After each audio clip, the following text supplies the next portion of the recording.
மீண்டும் உங்களை நாம் சந்திப்பதிலே மிக்க மகிழ்ச்சி அடைகின்றோம். நான் இலங்கையில் இருந்து பதுளை போதனா வைத்தியசாலையில் இருந்து வைத்தியர் கிருஷாந்த் வேதநாயகம். இக்கால பகுதிகளிலே நாங்கள் பார்த்து கொண்டிருக்கின்ற விடயம் என்னவென்றால், ஆண்களுக்கு ஏற்படுகின்ற இரெக்டைல் டிஸ்ஃபங்க்ஷன், அதாவது ஆண்களுக்கு ஏற்படுகின்ற ஆண்மையின்மை அல்லது ஆண்குறியிலே ஏற்படுகின்ற விரைப்பில்லாத தன்மையை பற்றித்தான் நாங்கள் பார்த்து கொண்டிருக்கிறோம்.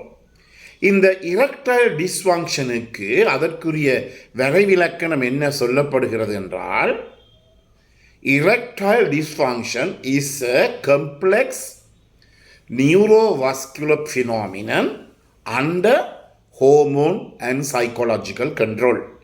அதாவது இந்த ஆண்குறி விரைப்புத்தன்மையானது ஒரு மிகவும் கம்ப்ளெக்ஸான சிக்கலான ஒரு விடயம். எனவே இதை படித்து கொண்டு போகின்ற போதுதான் அதை பற்றி அறிவு வருகின்ற போது சரியான ஒரு புதுமையாக இருக்கின்றது. இறைவனுடைய படைப்பிலே நான் நினைக்கின்றேன் மிகவும் உன்னதமான ஒரு படைப்பு ஆண்குறி என்று. பல விடயங்கள் அங்கு சென்று கொண்டிருக்கிறது. எனவே இது ஒரு மிகவும் காம்ப்ளிகேட்டடான காம்ப்ளெக்ஸான மிகவும் ஒரு சிக்கலான ஒரு விடயம். இதன் காரணமாகத்தான் இன்று மட்டும் 2024 டிசம்பர் மாதம் 13 மட்டும் உலகத்திலேயே இன்னுமே எத்தனையோ விடயங்களை நாங்கள் கண்டுபிடித்து விட்டோம். ஆனால் இந்த ஆண்குறியினுடைய விரைப்புத்தன்மை அற்ற தன்மைக்குரிய 100% தீர்வு அல்லது சிகிச்சை முறை இன்னும் உலகத்திலேயே கண்டுபிடிக்கப்படவில்லை என்றபடியினால இது ஒரு கம்ப்ளெக்ஸ். இரண்டாவதாக நியூரோவாஸ்குலர், அதாவது நரம்பு சம்பந்தப்பட்ட விடயம், மூளை சம்பந்தப்பட்ட விடயம். எனவே ஒரு ஆண் பெண்ணுடன் தொடர்பினை வைத்துக் கொள்கின்ற போது முதலிலே மூளையிலே இருந்துதான் அதற்குரிய சிக்னல், அதற்குரிய தரவுகள் தரப்பட வேண்டும். எனவே இது அதாவது நரம்பு சம்பந்தப்பட்ட, மூளை சம்பந்தப்பட்ட, முன்னான் சம்பந்தப்பட்ட ஒரு விடயம். இரண்டாவதாக வெஸ்குலர் என்றால் நாடி, நாளம், இருதயம், அதே நேரத்தில் குருதி சம்பந்தப்பட்ட ஒரு விடயம். பாருங்கள், இவ்வளவு எல்லாம் தொடர்புகள் வருகிறது. நாடி, நாளம், இருதயம், குருதி சம்பந்தப்பட்ட விடயம்.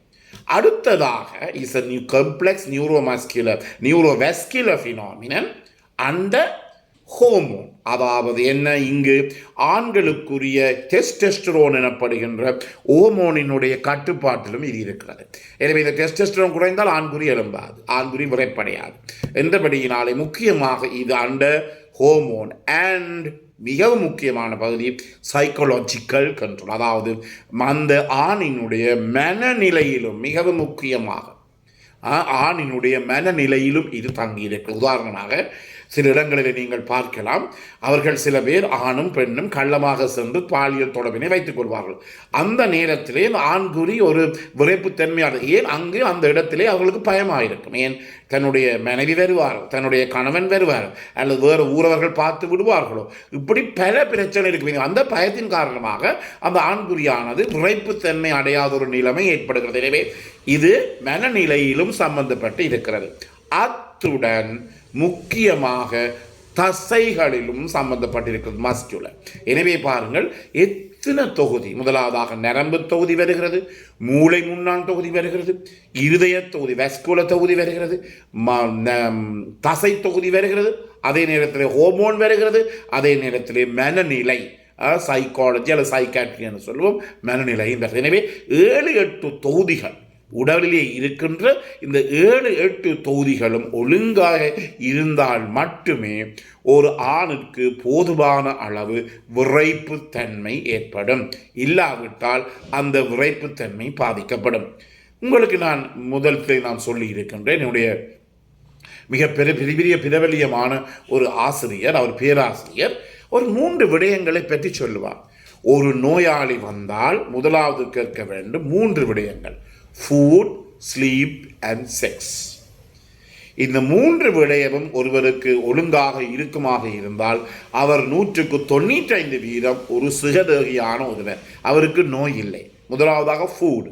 நான் முதலில் சொல்லியிருக்கேன், ஃபுட் என்றால் என்ன, நல்லா சாப்பிட முடிகிறது, நல்லா பசி வருகிறது, நல்லா சாப்பிட முடிகிறது, பசி வென்றால் அவருக்கு ஒரு விதமான நோயும் அந்த நோயாளிக்கு கிடையாது.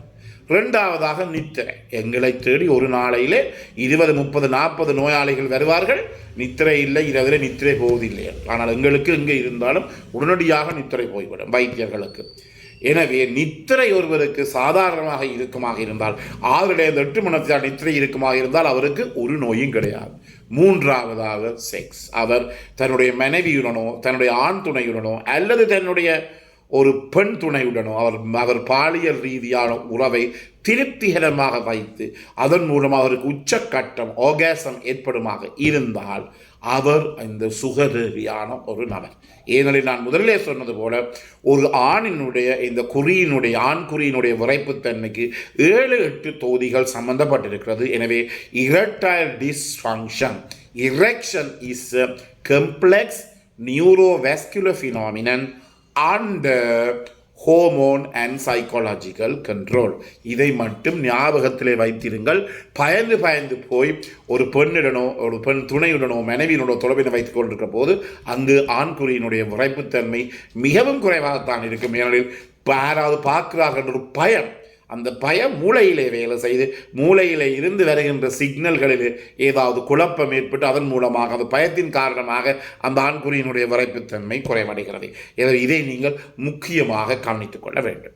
அடுத்ததாக இதில் என்னென்ன நடக்கிறதுன்னு சொல்லி அதனுடைய உடற்தொழிலை நாங்கள் பார்க்கின்ற போது, அதாவது ஃபிசியாலஜி என்று சொல்லுவோம், பார்க்கின்ற போது முதலாவதாக விரைப்புத்தன்மை ஏற்படுவதற்கு இந்த ஆண்குறியிலே இருக்கின்ற நாடிகள் விரிவடைய வேண்டும். எனவே இந்த நாடிகள் விரிவடைகின்ற போது, அது நாங்கள் சொல்லுவோம் ஆர்டீரியல் டைலட்டேஷன் என்று சொல்லுவோம், இந்த நாடிகள் விரிவடைகின்ற போதுதான் கூடுதலான இரத்த ஓட்டம் அந்த ஆண்குறிக்கு வருகிறது. இரண்டாவதாக அந்த ஆண்குறியிலே இருக்கின்ற நாடிகள் விரிவடைந்தால் அந்த நாடிகளிலே வருகின்ற கூடுதலான அளவு இரத்தத்தை சேர்த்து வைப்பதற்கு இந்த ஆண்குறியிலே இருக்கின்ற தசைகள் எல்லாம் தளர்வடைய வேண்டும். அதை நாங்கள் ட்ராபிக்யூலர் ஸ்மூத் மசில் டைலட்டேஷன் அல்லது ரிலாக்ஸேஷன் என்று சொல்லுவோம். அதாவது இந்த ஆண்குறியிலே இருக்கின்ற இந்த இரத்தத்தை கூடுதலான அளவு வருகின்ற இரத்தத்தை தாங்குவதற்காக இந்த ஆண்குறியிலே இருக்கின்ற தசை நார்கள் தளர்வடைய வேண்டும் அல்லது விரிவடைய வேண்டும். ட்ராபிக்யூலே smooth muscle relaxation.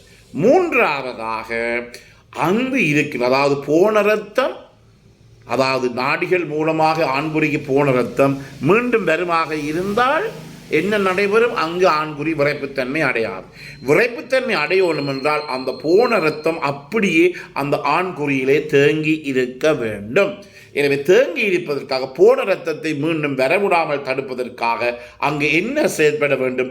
Activation of corporeal veno occlusive mechanism. அதாவது மீண்டும் போன அந்த இரத்தத்தை வரவிடாமல் தடுப்பதற்காக நாளங்களிலே என்ன ஒரு தடை, ஒரு பிளாக் அல்லது ஒரு ஒக்ளூஷன் ஏற்பட வேண்டும். இவ்வளவு மூன்று, ஆர்டீரியல் டைலட்டேஷன், இரண்டாவதாக ட்ராபிகுலே ஸ்மூத் மசில் ரிலாக்ஸேஷன், மூன்றாவதாக activation of corporeal veno occlusive mechanism. இந்த மூன்றும் செயற்பட்டால் தான் ஒரு திருப்திகரமான விரைப்புத்தன்மை அந்த ஆண்குறியிலே ஏற்படும். எனவே இந்த நிகழ்ச்சி உங்களுக்கு பிடித்திருந்தால் பார்க்காதவர்களுக்கு அறிமுகப்படுத்துங்கள். இதை கட்டாயமாக லைக் பண்ணுங்கள், ஷேர் பண்ணுங்கள், மறக்காமல் சப்ஸ்கிரைப் பண்ணுங்கள். அந்த மணி சின்னத்தை அமுழ்த்தி பெல் சைனை அமுழ்த்தி சப்ஸ்கிரைப் பண்ணுங்கள். மேலே தகவல் தேவையாக இருந்தால் 0094-7735-6245 மூலம் தொடர்பு கொள்ள முடியும். பிறந்திருக்கின்ற நாள் உங்கள் அனைவருக்கும் இனிய பொழுதாக அமைய அனைவருக்கும் பொதுவான இறைவனை வேண்டி விடை பெறுகிறேன். நன்றி.